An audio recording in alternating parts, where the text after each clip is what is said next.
اعوذ باللہ من الشیطان الرجیم بسم اللہ الرحمن الرحیم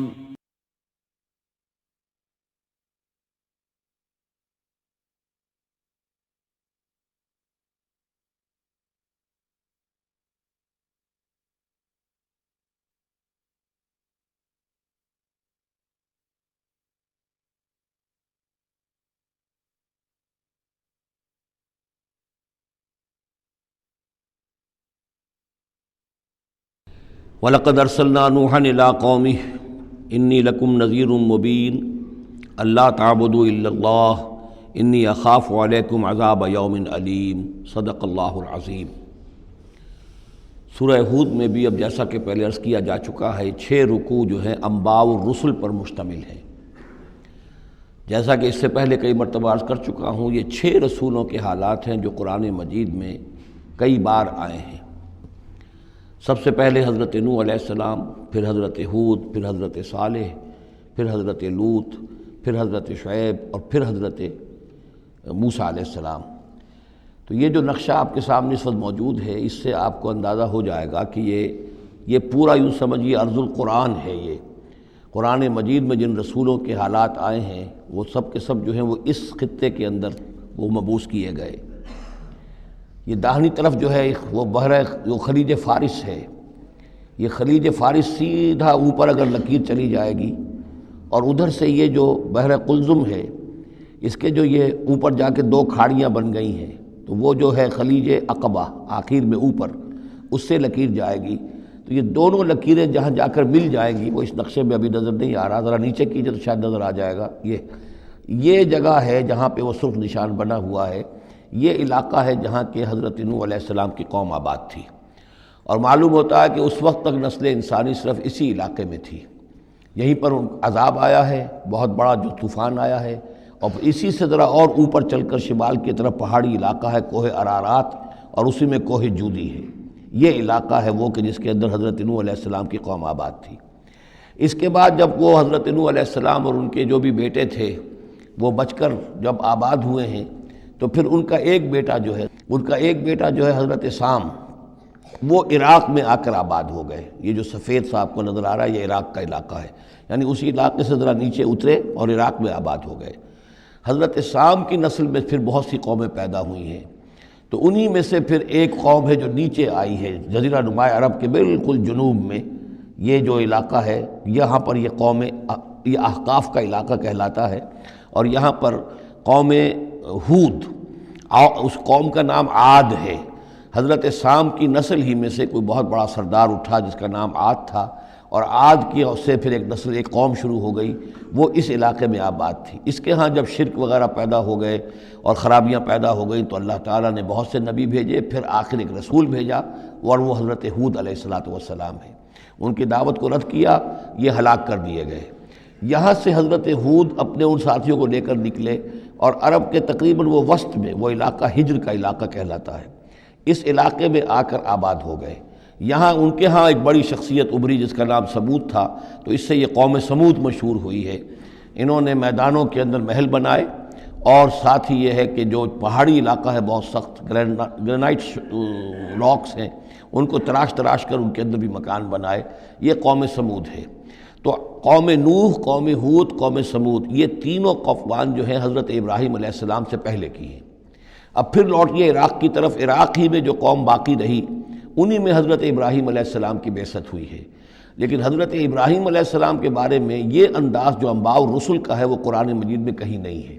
یہاں پہ آپ دیکھیں گے سورہ ہود میں ان کا تذکرہ آئے گا، لیکن وہ قصص النبیین کے انداز میں تذکرہ آئے گا، انباء الرسل کے انداز میں نہیں آئے گا۔ حضرت ابراہیم یہاں سے، اور یہاں سے پھر انہوں نے ہجرت کی عراق سے، اور شام چلے گئے، پورا صحرا کراس کر کے شام میں جا کر، اور وہاں سے پھر انہوں نے اپنے بیٹے کو اسحاق کو آباد کیا، وہ جو سرخ نشان نظر آ رہا ہے آپ کو، یہ فلسطین کا علاقہ ہے۔ ایک بیٹے کو حضرت اسماعیل علیہ السلام کو یہاں مکے میں لا کر آباد کیا۔ اچھا، اس اپنے بھتیجے جو حضرت لوط علیہ السلام ان کے ساتھ ہی آئے تھے، ہجرت کی تھی انہوں نے، عراق سے اور شام پہنچے تھے، ان کو بھیجا ہے بحیرہ ڈیڈ سی جو ہے، بحیرہ مردار، اس کے کنارے پر یہ شہر آباد تھے، عمورہ اور صدوم، وہاں بھیجا ہے۔ تو انباء الرسل کے ضمن میں پھر قوم سمود کے بعد ذکر آئے گا تو وہ قوم لوط کا آئے گا۔ البتہ حضرت ابراہیم علیہ السلام ہی کی ایک تیسری بیوی قطورہ، ان کی اولاد میں سے مدین نام کے بھی ایک تھے، اور ان سے جو قوم چلی قوم مدین، وہ خلیج عقبہ کے داہنی طرف جو ہے مشرق میں، یہ یہاں آباد ہوئے۔ یہ علاقہ ہے ان کا جہاں پہ کہ حضرت شعیب علیہ السلام کو بھیجا گیا، اس علاقے میں، یہ مدین کا علاقہ ہے، اس میں حضرت شعیب علیہ السلام بھیجے گئے۔ اب یہ جو سینائی پیننسولا ہے، تو ادھر جو ہے مصر ہے، وہ دریائے نیل نظر آ رہا ہے۔ یہاں سے یوں جو ہے حضرت یوسف علیہ السلام، چونکہ اب سورہ ہود کے بعد سورہ یوسف بھی آ جائے گی، تو حضرت یوسف علیہ السلام کو جب کہ ان کے بھائیوں نے کنویں میں پھینکا ہے، اور وہ پھر قافلہ ان کو لے گیا ہے مصر، اور وہ پھر ذریعہ بن گئے پوری اس قوم کے مصر میں آنے کا، تو یہاں پھر حضرت موسیٰ علیہ السلام کی بعثت ہوئی ہے مصر میں۔ تو کل یہ علاقہ ہے کہ جن میں وہ انبیاء اور رسل جو ہیں مبعوث ہوئے ہیں، کہ جن کا ذکر اکثر و بیشتر قرآن میں آتا ہے۔ لیکن جیسا کہ میں نے عرض کیا تھا، اس کا یہ مطلب نہیں ہے کہ صرف یہی رسول اور نبی آئے ہیں، دنیا میں اور بھی بہت سے نبی اور رسول آئے، لیکن قرآن میں تذکرہ انہی کا کیا گیا ہے کہ جن کا تذکرہ ان لوگوں کی اپنی روایات میں موجود تھا، جن کے ناموں سے یہ واقف تھے، لہذا انہی کے حوالے سے قرآن تو کتاب ہدایت ہے۔ ویسے تو ایک رسول کے قصے میں بھی وہ ساری ہدایت موجود ہے، اور 6 رسولوں کے قصوں میں بھی وہ ہدایت موجود ہے۔ اس حوالے سے یہ کہ سارے رسولوں کی تاریخ بیان کرنا یہ قرآن مجید کا موضوع نہیں ہے۔ آئیے اب متن کی طرف چلیے۔ وَلَقَدْ أَرْسَلْنَا نُوحًا إِلَىٰ قَوْمِهِ، اور ہم نے بھیجا نوح کو اس کی قوم کی طرف۔ إِنِّي لَكُمْ نَذِيرٌ مُّبِينٌ، انہوں نے کہا میں تمہارے لیے کھلا خبردار کر دینے والا ہوں۔ اللہ تعبدوا الا اللہ، کہ مت پوجو اللہ کے سوا کسی کو۔ انی اخاف علیکم عذاب یوم علیم، مجھے اندیشہ ہے تم پر ایک بڑے دردناک دن کے عذاب کا۔ فقال الملأ الذین کفروا من قومہ، تو کہا اس کے قوم کے ان سرداروں نے جنہوں نے کفر کی روش اختیار کی، ما نراک الا بشرا مثلنا، ہم نہیں دیکھتے اے نوح آپ کو مگر اپنے ہی جیسا ایک انسان۔ آپ کہاں سے اللہ کے رسول بن گئے، کیسے رسول بن گئے، کیسے اللہ نے چن لیا؟ آپ تو ہمارے جیسے ایک انسان ہیں۔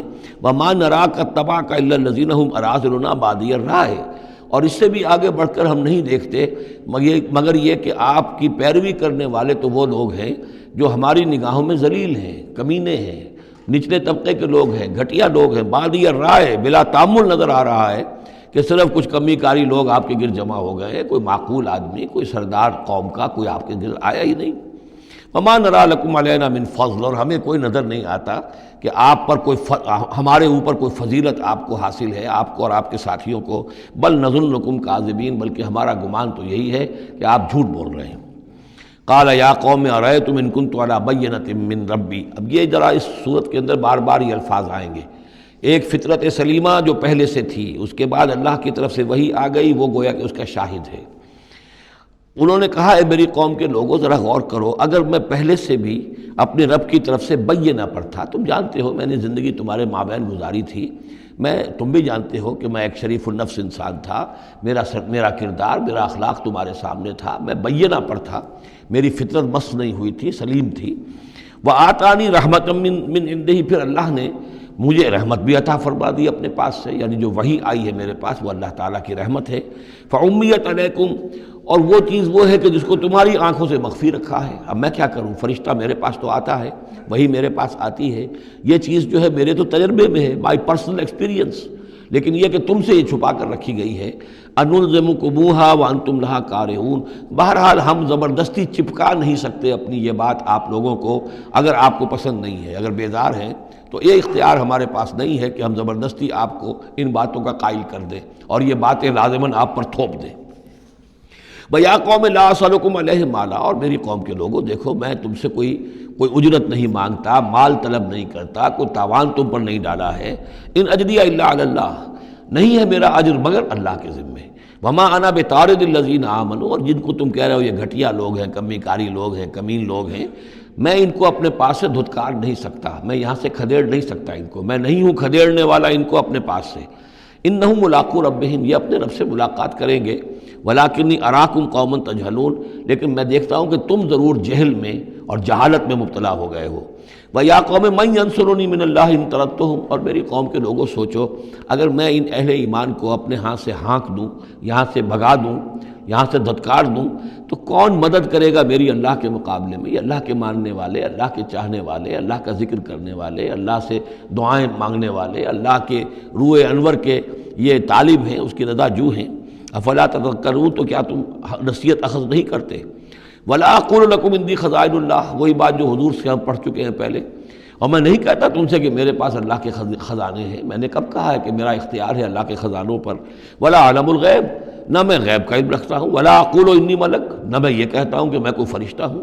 ولا اقول للذین تزدری اعینکم، اور نہ میں یہ کہتا ہوں ان لوگوں کے بارے میں جنہیں تمہاری آنکھیں حقیر دیکھ رہی ہیں، تم حقارت کے ساتھ دیکھ رہے ہو، لن یؤتیہم اللہ خیرا، میں تو نہیں کہہ سکتا کہ اللہ تعالیٰ انہیں کوئی خیر نہیں دے گا۔ کیا پتہ تم اندازہ بھی نہ کر سکو کیا مقامات بلند اللہ ان کو عطا کرے گا۔ جنت میں یہ کس طریقے سے اللہ تعالیٰ کے فراح و ریحان و جنت و نعیم سے جو ہے وہ مشرف ہوں گے۔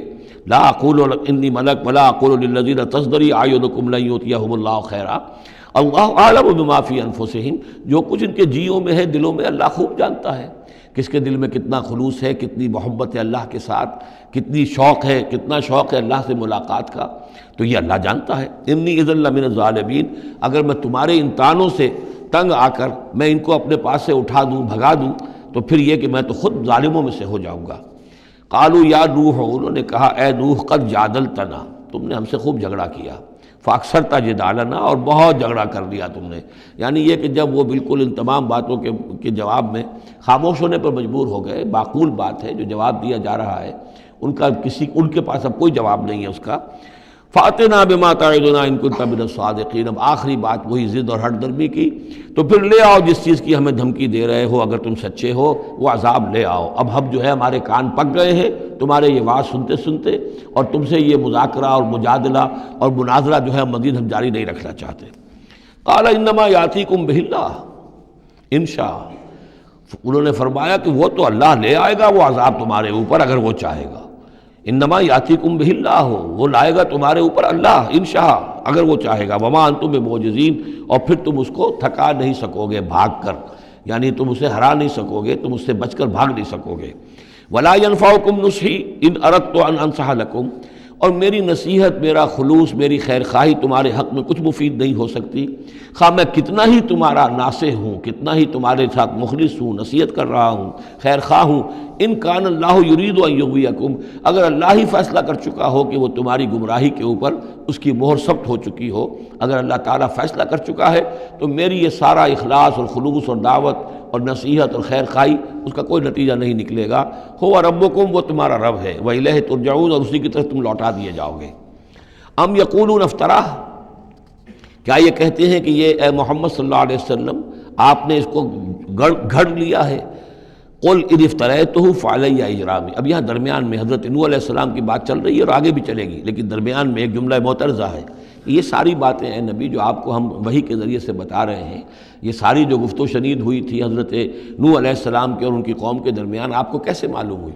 آپ نے گھڑ لی ہے؟ آپ کو کوئی فکشن ہے، کوئی سٹوری ہے، کیا ہے؟ نہیں، یہ تو اللہ تعالیٰ کی طرف سے ہے۔ قل ان افتریتہ، کہہ دیجئے اگر میں نے یہ گھڑی ہوئی ہوں یہ چیزیں، فعلی اجرامی، تو پھر یہ میرا جرم ہوگا، اس کا وبال مجھ پر آئے گا۔ وانا بریء مما تجرمون، ورنہ پھر یہ ہے کہ جو جرم تم کر رہے ہو، جھٹلا رہے ہو، تو میں اس سے بری ہوں۔ وأوحی الی نوح، اور وحی کر دیا گیا نوح کی جانب، انہ لن یؤمن من قومک الا من قد آمن، اب کوئی اور شخص ایمان نہیں لائے گا تمہاری قوم میں سے سوائے ان کے جو ایمان لا چکے ہیں۔ فلا تبتئس بما كانوا يفعلون، سو اب جو کچھ وہ کر رہے ہیں آپ اس پر افسوس نہ کریں اور غمگین نہ ہوں۔ واصنع الفلک بأعیننا ووحینا، اور اب آپ کشتی تیار کیجئے، کشتی بنائیے ہماری نگاہوں کے سامنے، یعنی ہم دیکھ رہے ہیں اور ہمارے انسٹرکشنز کے مطابق، ووحینا معلوم ہوتا کہ اللہ تعالیٰ کی طرف سے ہر یعنی سٹیپ پر ان کو وحی آ رہی ہے، اور کہ اس طرح کرو، اتنی لمبی بناؤ، ایسی لکڑیاں تیار کرو، بِأَعْيُنِنَا وَوَحْيِنَا، ہماری نگاہوں کے سامنے اور ہماری ہی انسٹرکشنز کے مطابق، وحی کے مطابق۔ وَلَا تُخَاطِبْنِي فِي الَّذِينَ ظَلَمُوا، اب دیکھنا جو ظالم ہیں ان کے بارے میں مجھ سے خطاب نہ کرنا، مجھ سے دعا نہ کرنا، مجھ سے بات نہ کرنا، کہ فلاں جو ہے یہ میرا عزیز ہے اور فلاں میرا رشتہ دار ہے، اب جو بھی ظالم ہے اس کے بارے میں تمہاری طرف سے کوئی نرم بات نہ آئے۔ انہم مغرقون، اب یہ سب کے سب غرق کیے جائیں گے۔ وَيَصْنَعُ الْفُلْكَ، اب وہ نقشہ دیکھیے آپ چشم تصور سے، خشکی پر بیٹھے ہوئے ہیں اور حضرت نوح علیہ السلام آس پاس سمندر کہیں ہے ہی نہیں اور وہ کشتی بنا رہے ہیں۔ وَيَصْنَعُ الْفُلْكَ، اور وہ بنا رہے ہیں کشتی۔ وَكُلَّمَا مَرَّ عَلَيْهِ مَلَأٌ مِّن قَوْمِهِ سَخِرُوا مِنْهُ، جب بھی ان کی قوم کے سردار ان کے پاس سے گزرتے تھے وہ مذاق اڑاتے تھے کہ معلوم ہوتا اب تک تو ہم سمجھتے تھے کہ بہرحال یہ کچھ شاید بات بنا رہا ہے، جھوٹ بول رہا ہے، کیا کر رہا ہے، اب تو معلوم ہوتا بالکل ہی مت ماری گئی، اب کوئی جو ہے ہوش ٹھکانے نہیں رہے یہ، تو وہ ہنستے تھے۔ سخروا منہ قال ان تسخروا منا فانا نسخر منکم کما تسخرون، حضرت نوح فرماتے تھے کہ تم اگر ہم سے اب اس تمسخر کر رہے ہو، مذاق اڑا رہے ہو، تو وہ وقت قریب آنے والا ہے کہ ہم تمہارا مذاق اڑائیں گے جیسے کہ تم مذاق اڑا رہے ہو ہمارا۔ فسوف تعلمون من یاتیہ عذاب یخزیہ، تو تم عنقریب جان لوگے کہ کون ہے وہ جن پر کہ عذاب آتا ہے جو ان کو رسوا کر دے گا۔ ویحل علیہ عذاب مقیم، اور اس پر اترے گا وہ عذاب کے جو قائم رہنے والا ہے اور دائمی ہے۔ حتیٰ اذا جاء امرنا وفارت التنور، یہاں تک کہ جب ہمارا حکم آ گیا اور جوش مارا تنور نے۔ اب یہ جو ہے جہاں تک اس کا یعنی جیوگرافیکل یا جیولوجیکل جو بھی اس کا پس منظر ہے، اس کے ضمن میں ایچ جی ویلز نے جو بات کہی ہے وہ میں آپ کو بتا دینا چاہتا ہوں۔ اس کا کہنا یہ ہے کہ میڈیٹرینین کا جو اس کی سطح وہ بہت بلند تھی، اور ساحل کے ساتھ ساتھ جو ہے اس کے جو مشرقی ساحل ہے اس کا جو شام کا اور فلسطین کا، تو یہاں پر جو ہے وہ اونچے پہاڑ تھے۔ جیسے کراچی کے بارے میں بھی کہا جاتا ہے کہ کراچی کے بعض علاقے جو ہیں وہ سطح سمندر سے نیچے ہیں، لیکن ساحل کے ساتھ ساتھ اونچا علاقہ ایسا ہے کہ جو سمندر کو روکے ہوئے ہے۔ اگر کسی جگہ پر ایسا ہو تو اگر کہیں کوئی ایک سوراخ بھی ہو جائے تو یہ ایسا ہی ہے جیسے کسی بڑے بند میں سوراخ ہو جائے۔ اگر خدا نہ خواستہ کہیں تربیلا ڈیم میں یا کہیں کوئی اور اس طریقے کی بات ہو جائے تو پھر جو تباہی آئے گی اس کا آپ اندازہ کر لیجئے۔ تو ان کا کہنا یہ ہے کہ وہ سیلاب جو آیا ہے تو میڈیٹرینین میں وہ جو اس کا ساحلی علاقہ تھا اس میں سے کہیں وہ راستہ نکلا ہے پانی کا، اور پھر سمندر آیا ہے، اور وہ سمندر جو ہے پورے مڈل ایسٹ کے علاقے کے اوپر جو ہے اس کے اوپر وہ پانی سمندر کی شکل بن گیا ہے۔ یہ ہے ان کی تعویل، اس لیے کہ تاریخی طور پر اور طبقات الارض کا جو علم ہے وہ بتاتا ہے کہ اس پورے علاقے میں ایک بہت بڑے وسیع پیمانے پر فلڈ کے آثار موجود ہیں۔ وہ آثار جو ہیں وہ ایسے ہیں کہ اس پورے علاقے کے اندر وہ فلڈ آیا تھا، اور اس کی یہ توجیہ ہے جو وہ لوگ کرتے ہیں۔ بہرحال اس میں تین چیزیں ہوئی ہیں، ایک تو یہ کہ کسی ایک جگہ سے کوئی تنور ہو سکتا ہے کہ کوئی سوراخ جو ہے، جیسے کہ آپ کو معلوم ہے بڑے بڑے جو بند ہیں ان میں بعض اوقات صرف جو چوہوں کے بل ہوتے ہیں ان کی وجہ سے سوراخ ہو جاتے ہیں۔ نہروں کے کناروں میں جو بند ٹوٹتا ہے نہر کا، تو کہیں کوئی چوہوں نے کوئی سوراخ کیا ہوتا ہے، اس میں سے پانی بہنا شروع ہوا اور نہر ٹوٹ گئی۔ اسی طریقے سے ہو سکتا ہے کہ کسی تنور کے اندر سے پہلی مرتبہ پانی نکلا ہو۔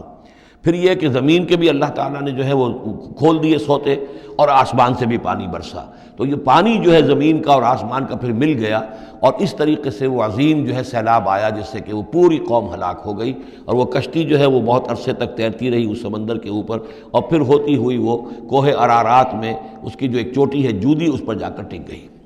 واللہ عالم، ابھی اس پر مزید ضرورت ہے اصل میں کام کرنے کی۔ ویسے یہ خبریں بھی ہیں کہ بعض اوقات کوئی کشتی نما چیز دیکھی گئی ہے۔ یہ علاقہ جو ہے اصل میں کہ جو جہاں پہ ترکی کی سرحد ملتی ہے روس کے ساتھ، ادھر وہ آذربائیجان وغیرہ کا علاقہ ہے، ادھر پھر یہ ترکی ہے، اوپر روس کا علاقہ جو ہے، تو اس میں ادھر سے راستہ جو ہے بہت دشوار گزار ہے، چڑھ نہیں سکتے۔ روس کی طرف سے راستہ ہے، اس کی چوٹیوں پر بعض پائلٹس نے کہیں دیکھا ہے اور خبر دی ہے کہ کوئی بہت بڑی کشتی قسم کی شے جو ہے وہ کسی چوٹی کے اوپر رکھی ہوئی ہے، اور قرآن مجید چونکہ بار بار کہتا ہے کہ ہم اسے برقرار رکھیں گے، ایک وقت آئے گا کہ وہ لوگوں کے لیے ایک نشانی بن کر ظاہر ہوگی، تو اس سے معلوم ہوتا ہے کہ وہ کشتی اب بھی وہاں پر موجود ہے اور انسان جو ہے اس تک رسائی حاصل کرے گا۔ وفارت تنور حتی اذا جاء امرنا وفارت تنور، جب ہمارا حکم آ پہنچا اور جوش مارا تنور نے، ابل پڑا تنور۔ قل نحمل فیہا من کل زوجین اثنین، تو ہم نے کہا اے نوح اپنی اس کشتی میں تمام حیوانات کا ایک ایک جوڑا رکھ لو، واہلک، اور اپنے گھر والوں کو بھی، اپنے گھر والے اہل و عیال کو، الا من سبق علیہ القول، سوائے آپ کے اہل و عیال میں سے وہ کہ جن کے بارے میں پہلے حکم گزر چکا ہے۔ یہ حضرت نوح کے خاندان میں سے ایک ان کی بیوی اور اسی بیوی کا بیٹا یام، 3 بیٹے ان کے ساتھ بچے ہیں جو اہل ایمان تھے، حام، سام اور یافس۔ سام کی اولاد ہے وہ جو نیچے تمام ہم نے ابھی نقشہ دیکھا ہے، حضرت ابراہیم بھی سامی ہیں، اور یہ قوم عاد بھی سامی، قوم سمود بھی سامی، یہ سیمیٹک ریسز کہلاتی ہیں۔ لیکن یہ کہ حضرت حام کی اولاد، اب وہ اس تفصیل میں نہیں جا سکتا، اور حضرت یافس کی اولاد یہ اور دوسرے علاقوں میں جا کر آباد ہو گئے۔ یہ جو نیچے کی طرف اترے ہیں یہ حضرت سام کی نسل ہے۔ چوتھا بیٹا ان کا تھا یام، یا اس کا ایک خطاب اور بھی تھا کنعان، اور اس کی جو ماں تھی تو یہ مشرک تھے اور یہ اہل ایمان کے ساتھ شریک نہیں تھے، لہذا یہ کشتی میں شامل نہیں ہوئے۔ تو آپ اب رکھ لیجئے، سوال کرا لیجئے اپنی کشتی میں من کل زوجین اثنین، ہر نوع کا ایک ایک جوڑا تمام حیوانات میں سے، وَأَهْلَكَ، اور اپنے گھر والوں کو، إِلَّا مَنْ سَبَقَ عَلَيْهِ الْقَوْلُ، مگر سوائے اس کے کہ جن کے اوپر پہلے سے حکم ہو چکا ہے، وَمَنْ آمَنَ، اور باقی جتنے بھی اہل ایمان آپ کے ہیں ان سب کو بھی سوار کر لیجئے، وَمَا آمَنَ مَعَهُ إِلَّا قَلِيلٌ، اور نہیں ایمان لائے تھے ان کے ساتھ مگر بہت ہی کم، نہ ہونے کے برابر۔ قلیل جو ہے انگریزی میں اے لٹل اور دی لٹل، ان دونوں میں جو فرق ہے، یہاں قلیل جو ہے دی لٹل کے معنی میں آیا ہے کہ بالکل نہ ہونے کے برابر۔ وَقَالَ ارْكَبُوا فِيهَا بِسْمِ اللَّهِ مَجْرَاهَا وَمُرْسَاهَا، اور حضرت نوح نے فرمایا اب سوار ہو جاؤ اس میں، اللہ کے نام کے ساتھ ہی ہے اس کا چلنا بھی اور اس کا لنگر انداز ہونا بھی، اللہ ہی اس کو چلائے گا بھی جب تک یہ پانی میں تیرتی رہے گی، اور اللہ ہی کے حکم سے یہ لنگر انداز ہوگی جہاں بھی اللہ کی مشیت ہوگی کہ یہ لنگر انداز ہو جائے۔ ان ربی لغفور الرحیم، یقیناً میرا رب غفور اور رحیم ہے۔ وہی تجری بہم فی موج کالجبال، اب وہ کشتی چل رہی تھی ان کو لے کر موجوں میں، اور موجیں پہاڑ جیسی موجیں۔ ونادى نوح ابنہ، اور نوح نے پکارا اپنے بیٹے کو، اسی کو یام کو یا کنعان کو، وکان فی معزل، اور وہ ایک کنارے کی طرف تھا، یا بنی ارکب معنا، اے میرے بیٹے آؤ ہمارے ساتھ شریک ہو جاؤ، ولا تکن مع الکافرین، اور کافروں کا ساتھ نہ دو، کافروں کے ساتھ نہ رہو بلکہ ہماری کشتی میں آ جاؤ۔ قال سآوی الی جبل یعصمنی من الماء، اس نے کہا نہیں میں ابھی اس پہاڑ کے اوپر چڑھ جاؤں گا، میں وہاں پہنچ جاؤں گا، وہ مجھے پانی سے بچا لے گا۔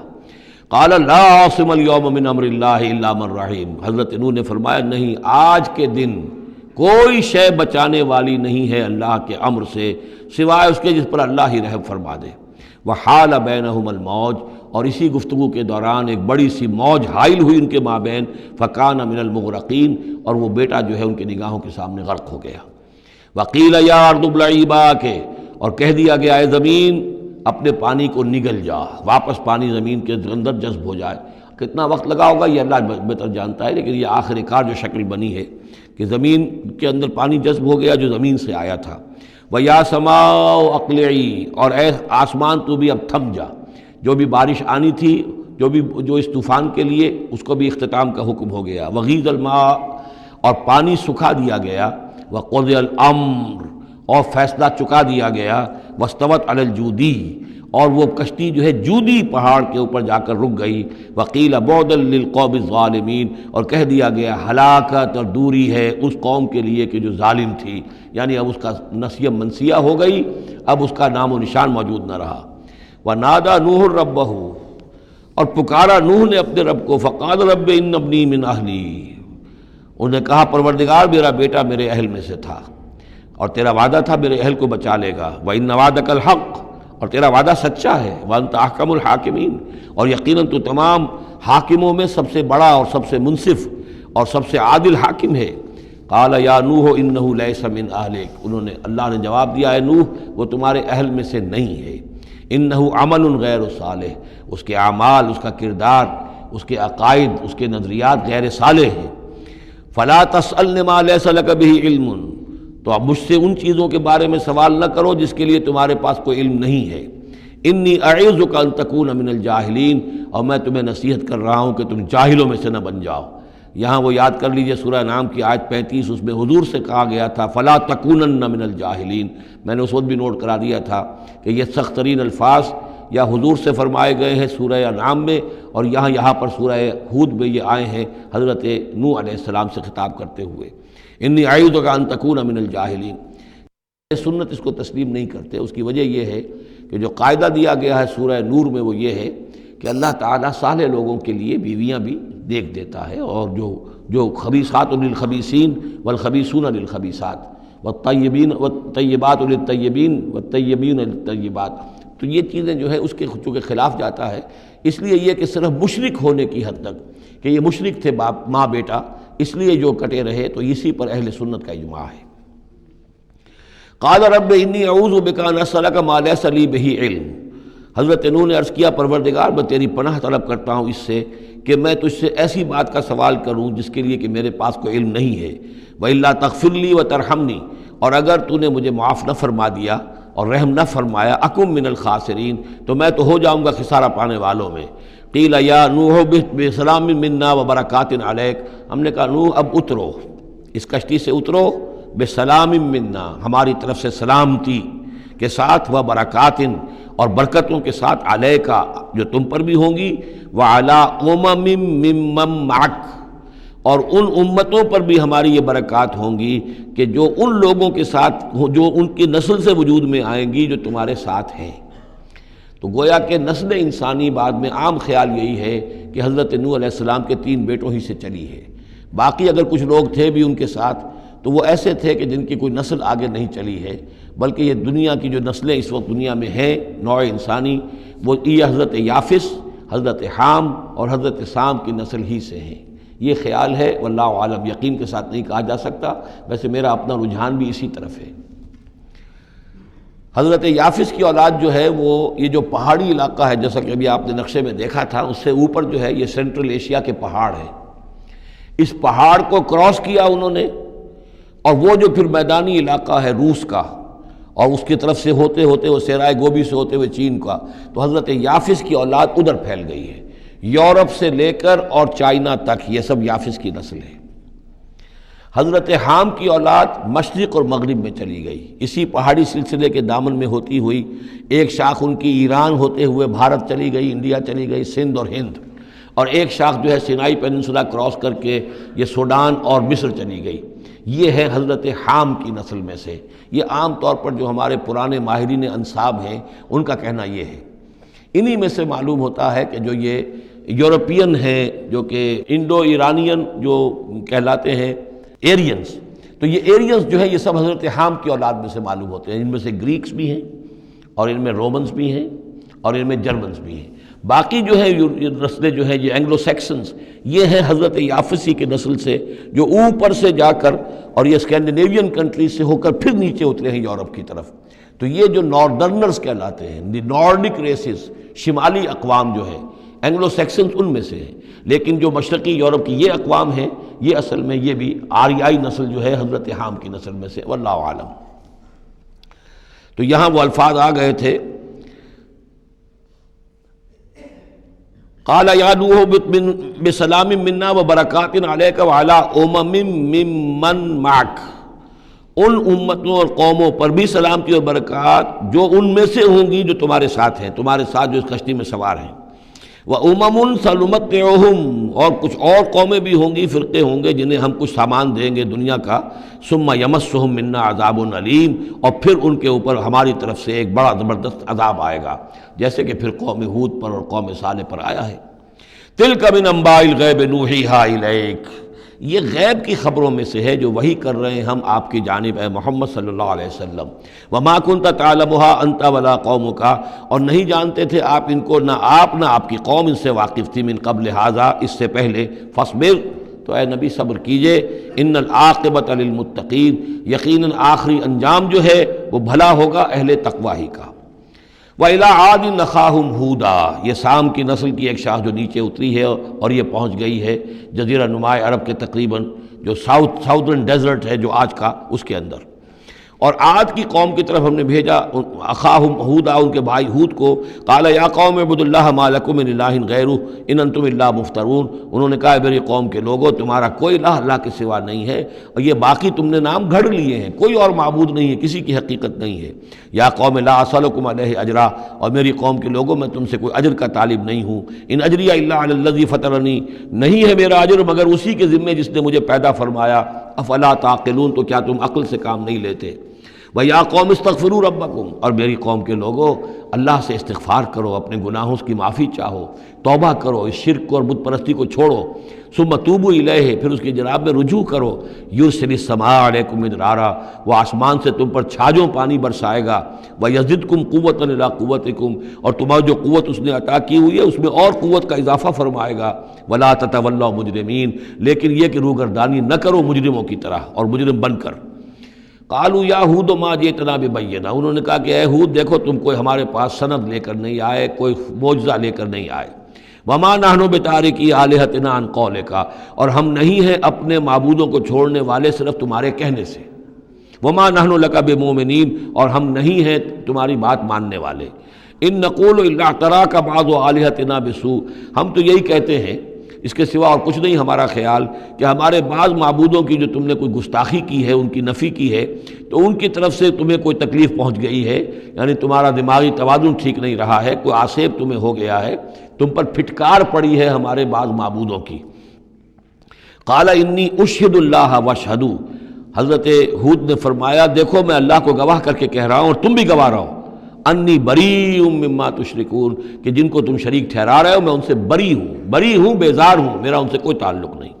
وہی بات جو حضرت ابراہیم نے فرمائی تھی کہ مجھے ان کا کوئی خوف نہیں، من دونہ ہی، اس کے سوا تم جو شرک کر رہے ہو، فکیدونی جمیعا، تو تم سب کے سب مل کر میرے خلاف جو چاہو کارروائی کر لو، کیدونی، جو چالیں چلنی چاہے چل لو، ثم لا تنظرون، مجھے کوئی مہلت نہ دو، انی توکلت علی اللہ ربی و ربکم، میں نے تو توکل کیا ہے اپنے رب پر، اللہ پر جو میرا بھی رب ہے اور تمہارا بھی رب ہے، ما من دابۃ الا هو آخذ بناصیتها، نہیں ہے کوئی بھی جاندار مگر یہ کہ اس کی پیشانی جو ہے اللہ ہی کے ہاتھ میں ہے۔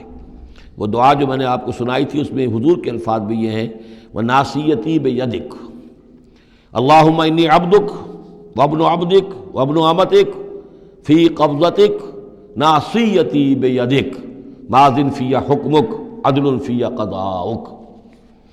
ہوا آخذ بناصیتها، ہر جاندار کی پیشانی اللہ کے ہاتھ میں، یعنی اس کی قسمت، اس کی تقدیر، اسے کیا ملنا ہے، اس کے ساتھ کیا ہونا، یہ سب اللہ کے ہاتھ میں ہے۔ ان ربی علی صراط مستقیم، یقیناً میرا رب تو سیدھی راہ پر ملے گا، سیدھی توحید کی راہ پر جاؤ گے تو رب کے قریب پہنچو گے۔ میرا رب جو ہے وہ عدل و انصاف کے راستے سے اور صراط مستقیم ہی سے اس تک رسائی حاصل ہو سکتی ہے۔ فَإِن تَوَلَّوْا فَقَدْ أَبْلَغْتُكُم مَّا أُرْسِلْتُ بِهِ إِلَيْكُمْ، پھر اگر تم پیٹھ موڑ لو، منہ پھیرو، انکار کرو، تو میں نے پہنچا دیا ہے تمہیں وہ پیغام جو مجھے دے کر بھیجا گیا تھا، مَا أُرْسِلْتُ بِهِ إِلَيْكُمْ۔ وَيَسْتَخْلِفُ رَبِّي قَوْمًا غَيْرَكُمْ، پھر میرا رب جو ہے تمہیں تباہ کرے گا، ختم کرے گا اور تمہاری جگہ کسی اور قوم کو لے آئے گا۔ وَلَا تَضُرُّونَهُ شَيْئًا، اور تم اس کا کچھ بگاڑ نہیں سکو گے۔ إِنَّ رَبِّي عَلَىٰ كُلِّ شَيْءٍ حَفِيظٌ، یقیناً میرا رب جو ہے ہر چیز کا نگہبان ہے۔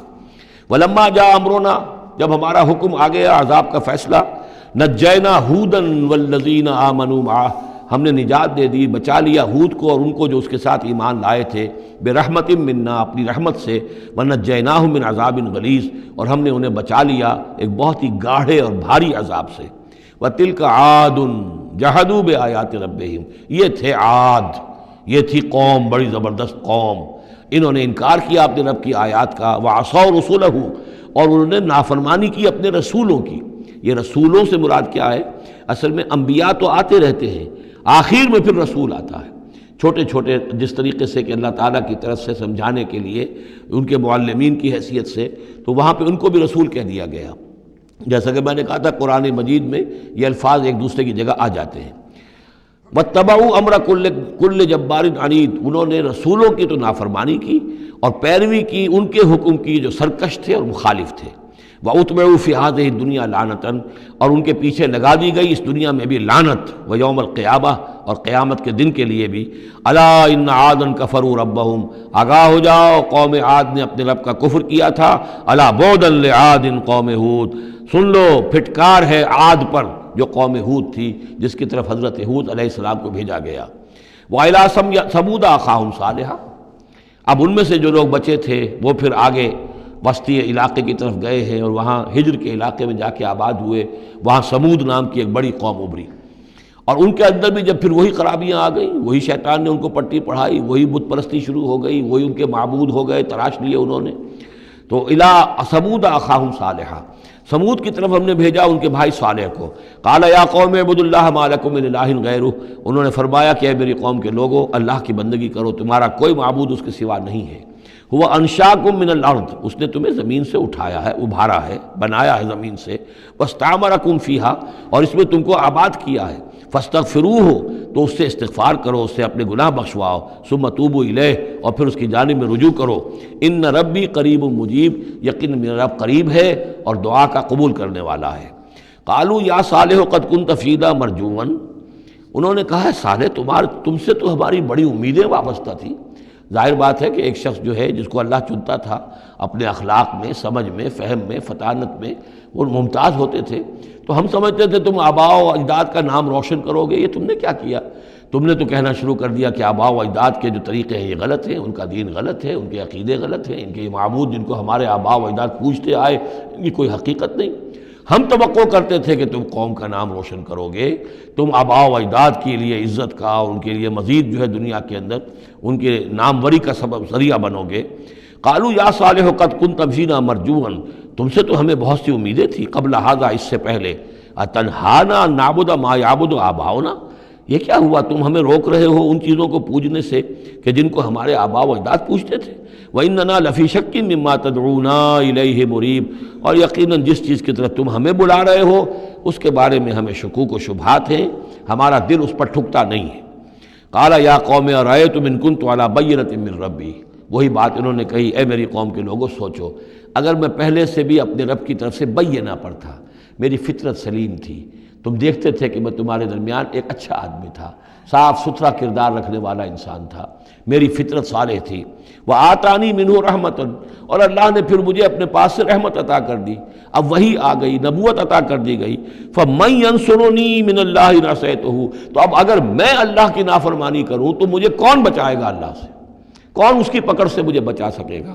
فما تزیدوننی غیر تقصیر، تو تم تو اضافہ نہیں کرو گے میرے لیے مگر خسارے کے اندر. تم چاہتے ہو کہ میں اپنی اس چیز کو چھوڑ کر اور آباء و اجداد کا نام لوں اور ان کے معبودوں کو پوجنا شروع کر دوں، تو تم تو میری تباہی کے در پہ ہو. وَيَا قَوْمِ هَٰذِهِ نَاقَةُ اللَّهِ لَكُمْ آیَةٌ، اور دیکھو میری قوم کے لوگوں، یہ اللہ کی اونٹنی ہے، تمہارے لیے ایک نشانی ہے. فَذَرُوهَا تَأْكُلْ فِي أَرْضِ اللَّهِ، اسے چھوڑے رکھو، یہ چرتی رہے اللہ کی زمین میں، جہاں چاہے جہاں سے چاہے کھائے. وَلَا تَمَسُّوهَا بِسُوءٍ، اور دیکھنا کسی برے ارادے سے اس کو ہاتھ نہ لگانا. فَيَأْخُذَكُمْ عَذَابٌ قَرِيبٌ، تو پھر تمہیں آ پکڑے گا وہ عذاب کہ جو اب دور نہیں ہے، قریب ہی ہے. فَعَقَرُوهَا، تو انہوں نے اس کی کونچیں کاٹ ڈالی، اس کو ہلاک کر دیا. فَقَالَ تَمَتَّعُوا فِي دَارِكُمْ ثَلَاثَةَ أَيَّامٍ، حضرت صالح نے فرمایا کہ اچھا ٹھیک ہے، اب تم اپنے گھروں کے اندر جو بھی کھانا پینا ہے، رچنا بسنا ہے، تین دن تک رہ لو اور بس لو. ذالک وعد غیر مکذوب، یہ وہ وعدہ ہے کہ جو جھوٹا ثابت نہیں ہوگا. فلما جاء امرنا، تو جب ہمارا وہ فیصلہ آ گیا، ہماری بات آ گئی، ہمارا حکم پہنچ گیا، نجینا صالحا والذین آمنوا معہ، ہم نے نجات دی صالح کو بھی اور ان لوگوں کو جو ان کے ساتھ ایمان لائے تھے، برحمت منا، اپنی خاص رحمت سے. ومن خزی یومئذ، اور اس دن کی رسوائی سے اللہ ہم نے انہیں بچا لیا. ان ربک هو القوی العزیز، یقیناً آپ کا پروردگار زور والا ہے، زبردست ہے. وَأَخَذَ الَّذِينَ ظَلَمُوا الصَّيْحَةُ، اور ان ظالموں کو، مشرکوں کو، کافروں کو پکڑ لیا ایک ہولناک آواز نے، ایک چنگھاڑ آئی. فَأَصْبَحُوا فِي دِيَارِهِمْ جَاثِمِينَ، تو وہ اپنے گھروں کے اندر اوندھے پڑے رہ گئے. كَأَن لَّمْ يَغْنَوْا فِيهَا، ایسے ہو گئے جیسے کبھی یہاں آباد تھے ہی نہیں، کبھی یہاں کوئی رہتا تھا ہی نہیں. أَلَا إِنَّ ثَمُودَ كَفَرُوا رَبَّهُمْ، آگاہ ہو جاؤ، سمود نے اپنے رب کا کفر کیا. الا بعدا لثمود، آگاہ ہو جاؤ، پھٹکار ہے سمود پر. وَلَقَدْ جَاءَتْ رُسُلُنَا بِإِبْرَاهِيمَ بِالْبُشْرَىٰ، اب یہاں حضرت ابراہیم کا ذکر آ رہا ہے. میں نے کہا تھا کہ 3 رسول پری ابراہمک، نوح، ہود، صالح. 3 رسول کو ہم کہہ سکتے ہیں پوسٹ ابراہمک، اگرچہ ان میں سے ایک جو ہیں وہ ہم عصر ہیں. حضرت لوط حضرت ابراہیم علیہ السلام ہی کے بھتیجے ہیں، انہی پر ایمان لائے تھے، ان کے ساتھ ہی انہوں نے ہجرت کی تھی. پھر ان کے بعد شعیب، وہ بھی حضرت نوح حضرت ابراہیم کی نسل سے ہیں. پھر جو بھی بنی اسرائیل تھے ان میں موسیٰ بھیجے گئے، وہ بھی حضرت ابراہیم کی نسل سے ہیں. آخری رسول محمد صلی اللہ علیہ وسلم وہ بھی ابراہیم کی نسل سے ہیں. لیکن یہ کہ ان میں سے 3 کا ذکر کرنے کے بعد اب ابراہیم کا ذکر ہو رہا ہے یہاں. سورہ انعام میں وہاں جو پہلا جوڑا تھا حضرت ابراہیم کا ذکر جو ہے وہ اس انباء رسل میں سے بالکل نکال کر لے گئے تھے، اور وہ قصص النبیین کے انداز میں سورہ انعام میں آ گیا تھا۔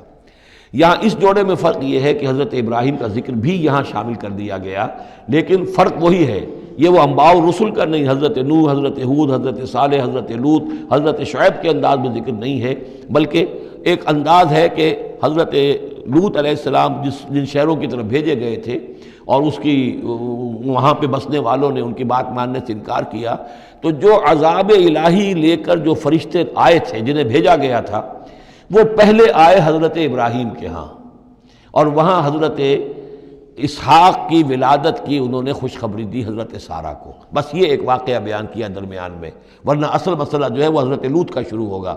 انباء الرسل کے اعتبار سے جو معاملہ ہے وہ حضرت لوط کا واقعہ ہے۔ وَلَقَدْ جَاءَتْ رُسُلُنَا إِبْرَاهِيمَ بِالْبُشْرَىٰ، اور ہمارے فرشتادے، ہمارے ایلچی فرشتے ہمارے بھیجے ہوئے آئے ابراہیم کے پاس بشارت دینے کے لیے۔ قالوا سلاما، انہوں نے آ کر کہا سلام۔ قال سلام، حضرت ابراہیم نے بھی سلام کا جواب سلام سے دیا۔ فما لبث ان جاء بعجل حنیذ، تو پھر ذرا بھی دیر نہ کی، فوراً گئے اور ایک تلا ہوا بچڑا ان کی ضیافت کے لیے لا کر سامنے رکھ دیا۔ فلما رأى أيديهم لا تصل إليه، تو جب انہوں نے دیکھا کہ ان کا تو ہاتھ آگے بڑھ ہی نہیں رہا، اس بچڑے کا گوشت کھانے کے لیے آمادہ ہی نہیں ہے، نکرہم، تو اب وہ کچھ کھٹکے دل میں کہ یہ ہیں کون۔ اس زمانے میں رواج یہ ہوتا تھا کہ دشمن جب آتے تھے کسی کو قتل کرنے کے لیے تو اس کا نمک نہیں چکھتے تھے، نمک خوار ہو جائیں گے تو پھر کیسے قتل کریں گے۔ تو ایک تو اندیشہ یہ ہوا کہ یہ کسی برے ارادے سے آئے ہیں جو میری یہ ضیافت قبول نہیں کر رہے۔ نکرہم واوجس منہم خیفہ، اور ان کے دل میں، حضرت ابراہیم کے دل میں ان کی طرف سے ایک خوف پیدا ہو گیا۔ قالوا لا تخف، انہوں نے کہا نہیں آپ ڈریے نہیں، انا ارسلنا الی قوم لوط، اصل میں تو اللہ کے ہم فرشتے ہیں، بھیجے گئے ہیں قوم لوط کی طرف، اب وہ آخری فیصلہ اس کا جو ہے وہ ہمیں چکانا ہے۔ وامرأتہ قائمۃ فضحکت، ادھر کہیں حضرت سارہ بھی پیچھے کہیں کھڑی ہوئی ہوں گی پردے کے پیچھے، وہ اس پر ہنس پڑی۔ مطلب یہ کہ حضرت ابراہیم کی جو حالت انہوں نے دیکھی کہ میرا شوہر خوفزدہ ہو گیا تھا، تو اس کے اوپر کچھ ان کا معاملہ ہوا، فضحکت، وہ ہنسی۔ فبشرناہا باسحاق، تو ہم نے انہیں بشارت دی اسحاق کی، یعنی فرشتوں نے ان کو بشارت دی اسحاق کی۔ حضرت اسماعیل کی ولادت ہو چکی ہے، لیکن حضرت اسماعیل کو تو حضرت ابراہیم جا کر چھوڑ آئے ہیں اور وہ تو مکے میں آباد ہیں۔ حضرت سارہ کی اولاد ہوئی نہیں تھی، اصل جو خاندانی بیوی تھی ان کی وہ تو حضرت سارہ تھی۔ حضرت ہاجرہ جو ہیں وہ تو بادشاہ مصر نے ان کی خدمت میں ان کو پیش کیا تھا، اسی لیے ان کو لونڈی بھی کہہ دیتے ہیں، یہ حالانکہ وہ شہزادی تھی، وہ بادشاہ کے ہاں شاہی خاندان کی خاتون تھی ہاجرہ سلام علیہا، لیکن یہ کہ یہ یہودی کہتے ہیں کہ وہ تو لونڈی تھی، کنیز تھی۔ تو چونکہ اولاد نہیں ہوئی تھی حضرت سارہ کے ہاں، تو حضرت سارہ ہی نے کہہ کر پھر حضرت ابراہیم سے کہا تھا کہ آپ تعلق قائم کریں ہاجرہ سے، شاید اللہ تعالیٰ آپ کو ہاجرہ سے اولاد دے دے۔ لیکن جب وہ اولاد ہو گئی حضرت اسماعیل، تو پھر وہ جو عورت کی ایک فطرت ہے اور مزاج ہے، تو ان کے لیے کھلنے لگی یہ بات کہ مجھے اللہ نے اولاد نہیں دی۔ اب ظاہر بات ہے کہ حضرت ابراہیم کی توجہ زیادہ ہو گئی ہوگی حضرت ہاجرہ کی طرف، اپنے بیٹے کی طرف، تو پھر وہ ذریعہ بن گیا کہ انہوں نے کہا کہ انہیں چھوڑ کر آؤ، اور اللہ کے حکم سے حضرت ابراہیم نے حضرت ہاجرہ کو اور حضرت اسماعیل کو وہاں بیت اللہ کے پاس، یا بیت اللہ جہاں بعد میں تعمیر ہونا تھا اس کی صرف بنیادیں اس وقت تھیں لیکن کوئی نشان اور نہیں تھا، وہاں چھوڑ دیا۔ اب یہاں جو ہے اولاد ہو رہی ہے، ان کی بشارت دی جا رہی ہے، تو حضرت اسحاق چھوٹے ہیں حضرت اسماعیل سے۔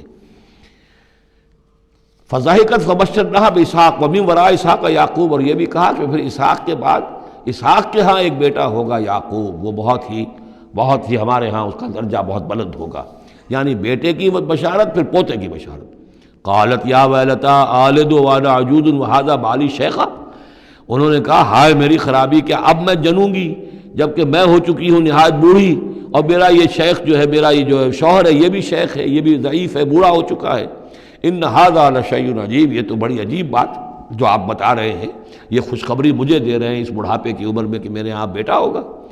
قالوا اتعجبین من امر اللہ، ان فرشتوں نے کہا کہ کیا آپ تعجب کرتی ہیں اللہ کے معاملے میں؟ اللہ کا فیصلہ ہے، اللہ جیسے چاہے پیدا کرے، ہم اللہ کی طرف سے خوشخبری دے رہے ہیں، اپنی طرف سے نہیں دے رہے۔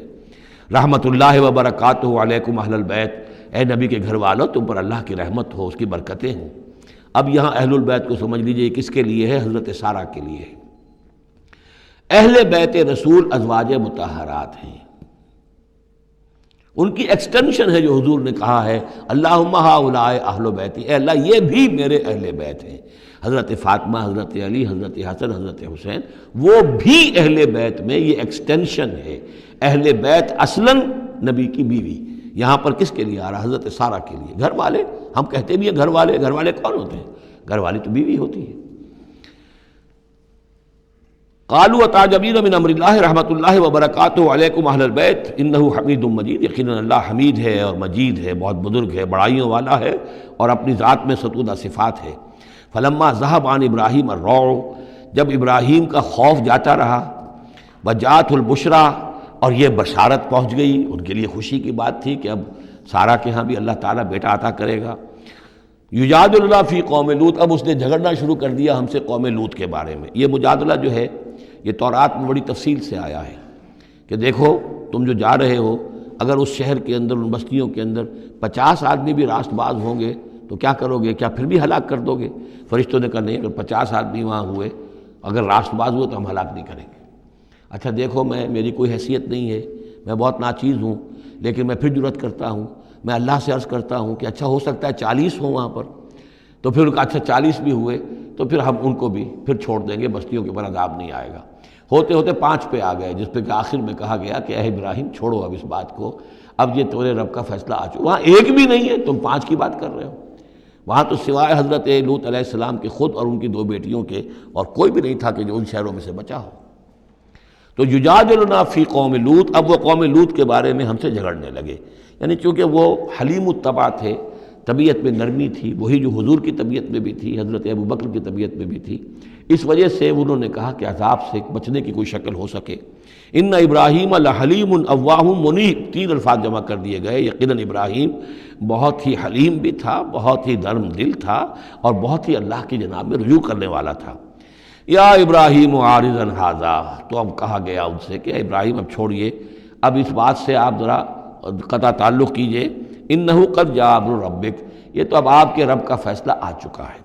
وانہم آتیہم عذاب غیر مردود، اب ان پر وہ عذاب آ کر ہی رہے گا جسے لوٹایا نہیں جا سکے گا۔ ولما جاءت رسلنا لوطا سیء بہم وضاق بہم ذرعا، تو جب آئے ہمارے یہ فرشتادے بھیجے ہوئے، ہمارے یہ پیغامبر، یہ فرشتے لوط کے پاس، سیء بہم، کہ وہاں پر یہ بھیجے گئے تھے بہت خوبصورت لڑکوں کی شکل میں، اور ان کے ہاں جو تھا معاملہ، آپ کو معلوم ہے کہ جو عبرت پرستی ان کے ہاں تھی اور جو سوڈمی تھی، تو یہ لڑکے خوبصورت آ گئے تو اس قوم کے لیے، تو ان کے لیے جشن ہو گیا کہ ہمارے لیے شکار آ گئے ہیں بہت اچھے، لوط کے ہاں بڑے عمدہ شکار پہنچے ہیں، لہذا وہ سب غول کے غول اب آ رہے ہیں، حضرت لوط علیہ السلام کے گھر پر چڑھائی کر رہے ہیں۔ تو جب ہمارے یہ فرشتادہ، ہمارے یہ جو نوجوان لڑکوں کی شکل میں جن کو بھیجا گیا تھا فرشتوں کو، وہ جب پہنچے حضرت لوط کے پاس، سیء بہم، وہ ان کو دیکھ کر بہت غمگین ہوا کہ یہ بڑا میرے لیے، وضاق بہم ذرعا، ان کا دل بڑا تنگ ہوا، وقال ھذا یوم عصیب، اور انہوں نے کہا یہ تو میرے لیے بڑا سختی کا دن آ گیا ہے، میرے پاس اتنی طاقت نہیں ہے کہ میں ان بدبختوں کا مقابلہ کر سکوں، اپنے ان مہمانوں کو ان کی دستبرد سے میں بچا سکوں۔ اور وہ لوگ جو ہیں وہ جانتے تھے جس قسم کی خبیث ان کی تباہی ہو چکی تھی کہ وہ کسی اپیل اور کسی دلیل سے باز آنے والے نہیں ہیں، تو اس سے ان کے دل کے اندر جو ہے وہ ایک عجیب کیفیت پیدا ہوئی۔ سیء بہم وضاق بہم ذرعا وقال ھذا یوم عصیب وجاءہ قومہ یہرعون الیہ، اور اب آئی اس کی قوم اس کے پاس والہانہ دوڑتی ہوئی، بڑے خوشی سے ناچتے ہوئے آ رہے ہیں کہ آج تو ہمارے لیے جو ہے وہ بہت ہی عمدہ شکار پہنچ گیا ہے۔ وَمِن قَبْلُ كَانُوا يَعْمَلُونَ السَّيِّئَاتِ، اور وہ پہلے ہی سے ان گندے کاموں کے اندر ملوث تھے۔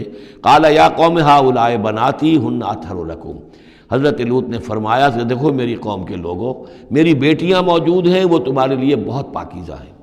اس کے 2 معنی کیے گئے، ایک تو یہ کہ بیٹیوں سے مراد ہے کہ جو تمہاری بیویاں ہیں وہ میری بیٹیوں کے مانند ہیں۔ نبی جو ہوتا ہے وہ گویا کہ قوم کے لیے والد کی جگہ ہے، جیسے کہ قرآن مجید میں وَأَزْوَاجُهُ أُمَّهَاتُهُمْ، حضور کی تمام ازواج جو ہیں وہ پوری امت کے لیے ماؤں کے درجے میں ہیں، تو گویا کہ یہ میری بیٹیاں ہیں، اللہ نے تمہارے لیے ان کو پیدا کیا ہے، تمہارے لیے جوڑا بنایا ہے، وہ پاک جو ہے تمہارے لیے راستہ اپنی شہوت کی کے تقاضے کو پورا کرنے کے لیے صحیح راستہ اس کو چھوڑ کر، اور یہ بھی ہو سکتا ہے کہ انہوں نے اپنی بیٹیوں ہی کو پیش کیا ہو کہ تمہیں اگر کرنا ہی ہے تو نکاح کر لو، میں اپنی بیٹیاں تمہیں نکاح میں دینے کو تیار ہوں، لیکن میرے جو یہ مہمان ہیں ان کے بارے میں مجھے رسوا نہ کرو۔ قال یا قوم ہؤلاء بناتی ہن اطہر لکم فاتقوا اللہ ولا تخزون فی ضیفی، تو اللہ کا خوف کرو اور دیکھو مجھے میرے مہمانوں کے معاملے میں رسوا مت کرو۔ الیس منکم رجل رشید، کیا تم میں کوئی ایک آدمی بھی شریف اور کوئی ایک آدمی بھی نیک چلن نہیں رہا؟ یعنی کوئی تو تم میں سے ایسا نکل آتا جو میرا ساتھ دیتا، جو میری ہاں میں ہاں ملاتا۔ تم میں تو معلوم ہوتا ہے کہ کوئی ایک شخص بھی شریف النفس باقی نہیں رہا۔ قالوا لقد علمت ما لنا فی بناتک من حق، انہوں نے کہا کہ اے لوط تمہیں خوب معلوم ہے تمہاری بیٹیوں پر ہمارا کوئی حق نہیں ہے۔ اس سے معلوم ہوتا ہے وہ دوسری ہی بات ہی زیادہ راجح ہے۔ وَإِنَّكَ لَتَعْلَمُ مَا تُرِيدُ مَا نُرِيدُ، اور تم خوب جانتے ہو جو ہم چاہتے ہیں، یعنی باتیں مت بناؤ، ہماری توجہ جو ہے ادھر ادھر لے جانے کی کوشش نہ کرو، تم جانتے ہو ہم جو چاہتے ہیں، جس کے لیے ہم حاضر ہوئے ہیں، جس کے لیے ہم پہنچے ہیں۔ قَالَ لَوْ أَنَّ لِي بِكُمْ قُوَّةً، انہوں نے کہا کاش کہ میرے پاس تمہارے مقابلے کے لیے کوئی طاقت ہوتی، او آوی الی رکن شدید، یا میں کوئی قلعہ ایسا ہوتا جس میں مضبوط میں جا کر پناہ لے لیتا اور تم سے اپنے آپ کو اور اپنے مہمانوں کو بچا لیتا۔ یہاں ہے اصل میں حضور صلی اللہ علیہ وسلم کی ایک حدیث میں الفاظ آئے ہیں، یرحم اللہ لوطا لقد کان یاوی الی رکن شدید، اللہ تعالیٰ رحم فرمائے لوط پر، وہ ایک مضبوط قلعے میں تھے، اللہ تعالیٰ کی حفاظت تو انہیں حاصل تھی، لیکن یہ کہ اس وقت جو صورت بن گئی تھی ان کے لیے، جیسے جب جادوگروں نے جو اپنے انچھر پھینکے تھے اور وہ بھی بن گئے تھے فرعون کے دربار میں، وہ بھی شکل اختیار کر لی تھی انہوں نے سانپوں کی، تو حضرت موسیٰ پر بھی وقتی طور پر خوف طاری ہو گیا تھا۔ تو بنائے طب بشری خوف کا ہو جانا یہ کوئی نبوت کی عصمت کے منافی نہیں ہے۔ تو یہاں پر بھی اللہ تعالیٰ کی حفاظت تھی، اور جیسا کہ آیا فرشتوں نے پھر ذرا سا ایک ہاتھ ہلایا اور سب کے سب اندھے ہو گئے، وہ اس طرح کا معاملہ تفاصیل تورات میں ہے۔ قال لو ان لی بکم، لیکن جو حسرت کی کیفیت تھی اور جس طرح ضیق میں ان کی جان اس وقت آئی تھی، اس کا تصور کیجئے، کاش کہ میرے پاس تمہارے مقابلے کے لیے طاقت ہوتی، او آوی الی رکن شدید، یا کوئی ایسا ہوتا مضبوط مستحکم قلعہ جس میں جا کر میں پناہ لے لیتا۔ قالوا یا لوط انا رسول ربک، ان فرشتوں نے کہا اے لوط گھبرائیں نہیں، ہم آپ کے رب کے پیغامبر ہیں، بھیجے ہوئے ہیں، لن یصلوا الیک، یہ آپ تک پہنچ ہی نہیں پائیں گے، آپ کو کوئی گردن نہیں پہنچا سکیں گے، آپ بالکل اطمینان رکھیں۔ فَأَسْرِ بِأَهْلِكَ بِقِطْعٍ مِّنَ اللَّيْلِ، اور بھی رات کا ایک حصہ جو باقی ہے اس میں آپ اپنے اہل کو لے کر، اپنے گھر والوں کو لے کر نکل جائیے اس بستی سے۔ وَلَا يَلْتَفِتْ مِنْكُمْ أَحَدٌ، اور کوئی بھی آپ میں سے پیچھے نہ دیکھے، پیچھے توجہ نہ کرے، پیچھے کی طرف کوئی خیال نہ آئے کہ ہمارے دوست تھے اور ہمارے یہ تھے اور ہمارے عزیز تھے، إِلَّا امْرَأَتَكَ، اور آپ کی بیوی بھی ساتھ نہیں جائے گی، وہ بھی یہیں رہے گی۔ یہ دو بیویاں ہیں جلیل القدر پیغمبروں کی، جن کا ذکر پھر آئے گا بڑی وضاحت کے ساتھ سورہ تحریم میں۔ ایک حضرت نوح علیہ السلام کی بیوی اور ایک حضرت لوط کی بیوی، کہ یہ اگرچہ کہ کانتا تحت عبدین من عبادنا صالحین فخانتاہما فلم یغنیا عنہما من اللہ شیئا، اگرچہ وہ ہمارے دو بہت ہی نیک اور بہت ہی برگزیدہ بندوں کے تحت تھیں، ان کے گھروں میں آباد تھیں، لیکن یہ کہ انہوں نے خیانت کی، اور اس کے نتیجے میں یہ ہے کہ پھر وہ اللہ تعالیٰ کے عذاب سے ان کے شوہر انہیں بچا نہیں سکے، نہ حضرت نوح بچا سکے اپنی اس بیوی کو اور نہ حضرت لوط بچا سکے اپنی اس بیوی کو۔ الا امرأتک، سوائے آپ کی بیوی کے، انہ مصیبھا ما اصابہم، اس کے اوپر تو وہی مصیبت آ کر رہنی ہے جو ان سب پر آنی ہے۔ ان موعدہم الصبح، اور دیکھیے ان کے وعدے کا وقت صبح کا ہے، صبح کو وہ عذاب آ جائے گا۔ الیس الصبح بقریب، کیا صبح قریب نہیں ہے؟ یعنی اب جلدی کیجئے، اب آپ فوری طور پر یہاں سے اپنی بچیوں کو لے کر نکل جائیے۔ فلما جاء امرنا جعلنا عالیہا سافلہا، جب ہمارا حکم آ پہنچا ہم نے اس کے اونچے کو نیچا کر دیا، یعنی کسی بستی کو تلپٹ کیا جائے تو چھت نیچے ہو جائے گی اور جو بنیادیں اوپر آ جائیں گی، عالیہا سافلہا، الٹ کر رکھ دیا بستیوں کو۔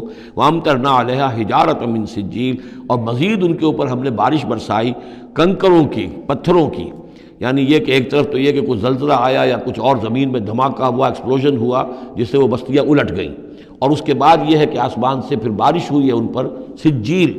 یہ سجیل اصل میں فارسی کا لفظ ہے سنگ گل، سنگ گل یعنی یہ کہ مٹی جو ہے اگر کسی صحرا کے اندر تھوڑی سی پھوار پڑے اور زیادہ تیز بارش نہ ہو تو وہ ہر قطرے کے ساتھ تھوڑی سی مٹی مل کر وہ ایک چھوٹا سا دانہ بنتا ہے، اور وہ پھر دھوپ جب پڑتی ہے تو وہ پھر پک جاتا ہے، جیسے کہ کہیں آپ اینٹیں پکاتے ہیں اپنے بھٹیوں کے اندر، یہ پھر کہلاتی ہے سنگ گل، یعنی یہ پتھر تو ہے لیکن یہ پتھر نہیں ہے، یہ مٹی کے بنے ہوئے پتھر ہیں، کنکر ہیں، ان کنکروں کی بارش ہوئی جس کے اندر کہ اس کو بالکل دفن کر دیا گیا ان دونوں شہروں کو۔ منضود تہ بر تہ، وہ جو بارش ہو رہی تھی کنکروں کی تہ بر تہ، مسومۃ عند ربک، اور وہ نشان زد تھے تیرے رب کی طرف سے، یعنی ہر ایک کے لیے معلوم تھا کہ کس کو کون سا پتھر لگنا ہے اور کون سا جو شخص ہے اس کی ہلاکت کس کے ذریعے سے ہونی ہے۔ وما ہی من الظالمین ببعید، اور یہ ان ظالموں سے کوئی زیادہ دور نہیں ہے، یعنی جو مشرکین مکہ ہیں، جو قریش ہیں اور عرب کے جو مشرک ہیں، ان سے یہ بستیاں کوئی دور تو نہیں ہیں، اس لیے کہ یہ جب جاتے تھے فلسطین کی طرف اپنے قافلے لے کر تو یہاں سے گزرتے تھے۔ قوم سمود کا مسکن بھی ان کے راستے میں آتے تھے، قوم مدین کا علاقہ بھی ان کے راستے میں آتا تھا، پھر یہ عمورہ اور صدوم کی بستیوں کے جو ہے یہ بھی کچھ ان کے جو آثار باقی رہ گئے تھے وہ بھی آتے تھے۔ وَإِلَىٰ مَدْيَنَ أَخَاهُمْ شُعَيْبًا، اور مدین کی طرف ہم نے بھیجا ان کے بھائی شعیب کو۔ میں بتا چکا ہوں یہ بنی قطورہ میں سے ہیں مدین، اور پھر ان سے جو ایک قوم بڑی بنی وہ آ کر خلیج عقبہ کے داہنی طرف جو ہے یہ علاقے کے اندر آباد ہو گئی، اور یہ انٹرسیکشن ہے، روڈز کا کراس روڈ ہے۔ قافلے جو جنوب سے شمال کو جاتے تھے یمن سے شام کو، اور شام سے یمن کو، وہ گزرتے تھے شمالاً جنوباً، اور قافلے جو عراق سے آتے تھے اور مصر کو جاتے تھے وہ گزرتے تھے شرقاً غرباً۔ اس طریقے سے یہ جو ہے انٹرسیکشن تھا ان قافلوں کا، تو یہاں بڑی خوشحالی ہوئی، کاروبار چمکے ان کے، لیکن اس قوم کے اندر پھر وہ خرابیاں آئیں جو ہم پڑھ چکے ہیں سورہ اعراف میں، کم تولنا، کم ناپنا، رہزنی کرنا، جھوٹ بولنا، دھوکہ دینا، یعنی شرک کے علاوہ۔ وَإِلَىٰ مَدْيَنَ أَخَاهُمْ شُعَيْبًا، اور مدین کی طرف ہم نے بھیجا ان کے بھائی شعیب کو۔ قَالَ يَا قَوْمِ اعْبُدُوا اللَّهَ مَا لَكُم مِّنْ إِلَٰهٍ غَيْرُهُ، انہوں نے بھی یہی کہا کہ اے میری قوم کے لوگو، اللہ کی بندگی کرو، تمہارا کوئی الہ نہیں ہے اس کے سوا۔ وَلَا تَنْقُصُوا الْمِكْيَالَ وَالْمِيزَانَ، اور نہ کم رکھو پیمانوں کو اور نہ ہی میزان تول کو۔ إِنِّي أَرَاكُمْ بِخَيْرٍ، میں تمہیں دیکھ رہا ہوں کہ آسودہ حال ہو، اللہ نے تمہیں آسودہ حال کیا ہے۔ انی اخاف علیکم عذاب یوم محیط، لیکن اگر تم اپنی ان غلط بدعمالیوں سے باز نہ آئے تو مجھے اندیشہ ہے کہ تم پر ایک ایسے دن کا عذاب آ جائے گا جو تمہیں گھیر لے گا۔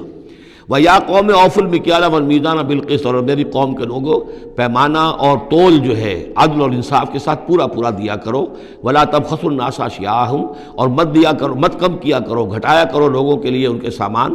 وَلَا تَعْثَوْا فِي الْأَرْضِ مُفْسِدِينَ، اور نہ ہی زمین میں فساد مچاتے پھرو۔ بقیت اللہ خیر لکم، جو بھی اللہ کی طرف سے بچت ہو جائے، صحیح صحیح تولو، صحیح صحیح ناپو، پھر جو بچ جائے تو گویا کہ وہ اللہ تعالیٰ کی طرف سے تمہیں ایک نفع ہے جو اللہ نے دیا ہے، تو جو بھی صحیح تجارت کرتے ہوئے بچت ہو جائے، نفع ہو جائے، وہ بقیت اللہ ہے۔ بقیت اللہ خیر لکم ان کنتم مؤمنین، اگر تم مومن ہو، اگر مانتے ہو میری بات کو، ماننے والے ہو تو وہ تمہارے لیے بہتر ہے۔ وما انا علیکم بحفیظ، لیکن میں تمہارے اوپر کوئی نگران اور نگہبان نہیں ہوں، میں ٹھیکیدار نہیں ہوں، میرا کوئی زور تم پر نہیں چل رہا، میں تمہیں سمجھا رہا ہوں اور نیکی کی تلقین کر رہا ہوں۔ قالوا یا شعیب وصلاتک تأمرک ان نترک ما یعبد آباؤنا، انہوں نے کہا اے شعیب، کیا تمہاری نماز تمہیں اس بات کا حکم دیتی ہے کہ ہم چھوڑ دیں ان کو کہ جن کو پوجتے تھے ہمارے آباء و اجداد؟ اگرچہ حضرت شعیب کی گفتگو میں تذکرہ نہیں ہے، لیکن یہ کہ وہ کامن مرض جو ہے، مشترک مرض، بیماری، وہ تو موجود تھا، یعنی وہ شرک۔ او ان نفعل فی اموالنا ما نشاء، یا یہ تمہاری نماز جو ہے تمہیں روکتی ہے، حکم دیتی ہے اس بات کا کہ ہم اپنے مال میں جو چاہے نہ کر سکیں۔ ہمارا مال ہے، یہ جو آج بھی دنیا میں تصور ہے، سیکریڈ رائٹ آف اونرشپ، میرا مال ہے، میں جو چاہوں کروں، اسی سے پھر وہ ساری خرابیاں پیدا ہوتی ہیں۔ مال آپ کا ہے، اللہ کی امانت ہے، آپ کے پاس ہے، مالک اللہ ہے، لیکن اس میں اللہ کے حکم کے مطابق تصرف کرنا ہے۔ یہاں کوئی سیکریڈ رائٹ آف اونرشپ نہیں ہے۔ یو آر ٹرسٹیز، یہ امانت چند روزہ نزد ماست، در حقیقت مالک ہر شے خداست۔ یہ تو چند دن کی ایک امانت ہے تمہارے پاس جو ہے، ورنہ حقیقت میں تو مالک حقیقی ہر شے کا اللہ ہے۔ تو جب انسان مالک اپنے آپ کو سمجھتا ہے فی اموالنا، تو پھر ما نشاء، جو ہم چاہیں گے کریں گے۔ اور نفعل فی اموالنا ما نشاء، تو تم ہمیں روکنا چاہتے ہو اس چیز سے۔ تمہاری نماز اور دینداری جو ہے، اس نے تمہیں یہی سکھایا ہے کہ ایک تو ہمارے معبودوں سے ہمیں برگشتہ کرو، اور دوسرے یہ کہ ہمیں یہ کہو یہ کرو یہ نہ کرو، ہمارے مال ہیں، ہم جیسے چاہیں گے اس کے اندر معاملہ کریں گے۔ انک لانت الحلیم الرشید، ہاں ایک ہی تم ہی تو رہ گئے ہو کہ جو بہت نیک ہو، باوقار ہو، باقی تم ہم پر تنقیدیں کر رہے ہو، ہمیں کہہ رہے ہو کہ ہم غلط کام کر رہے ہیں۔ قال یا قوم ارأیتم ان کنت علی بینۃ من ربی، انہوں نے وہی بات فرمائی میری قوم کے لوگوں، سوچو اگر میں پہلے سے بھی اپنے رب کی طرف سے بینہ پر تھا، میری فطرت صحیح تھی، میرا کردار صحیح تھا، میں تمہارے ہاں ایک نیک انسان کی حیثیت سے معروف تھا، جیسے حضور الصادق الامین کی حیثیت سے متعارف تھے، وَرَزَقَنِي مِنْهُ رِزْقًا حَسَنًا، اور اللہ تعالیٰ نے اور اپنے پاس سے مجھے اچھا رزق دیا ہے، وحی آئی ہے، نبوت مجھے مل گئی ہے، وَمَا أُرِيدُ أَنْ أُخَالِفَكُمْ إِلَىٰ مَا أَنْهَاكُمْ عَنْهُ، اور میں یہ ہرگز نہیں چاہتا کہ جس چیز سے تمہیں میں روک رہا ہوں، تمہیں اس سے روک کر میں خود وہی کام کرنے لگوں۔ ان اريد الا الاصلاح، میں نہیں چاہتا سوائے اصلاح کے، مستطاعت ہو، جتنا بھی میرے امکان میں ہو، وما توفیقی الا باللہ، اور میری توفیق تو ہے تو اللہ ہی کی طرف سے ہے، جو بھی میرے اندر ہمت ہے، جو بھی استقامت ہے، اور جو بھی مجھ سے کام بن رہا ہے وہ اللہ کی طرف سے ہے۔ علیہ توکل، تو میں نے اسی پر توکل کیا ہے، وإلیہ انیب، اور اسی کی طرف میرا رجوع کرنا ہے۔ بارک اللہ لی ولکم فی القرآن العظیم ونفعنی وإیاکم بالآیات والذکر الحکیم۔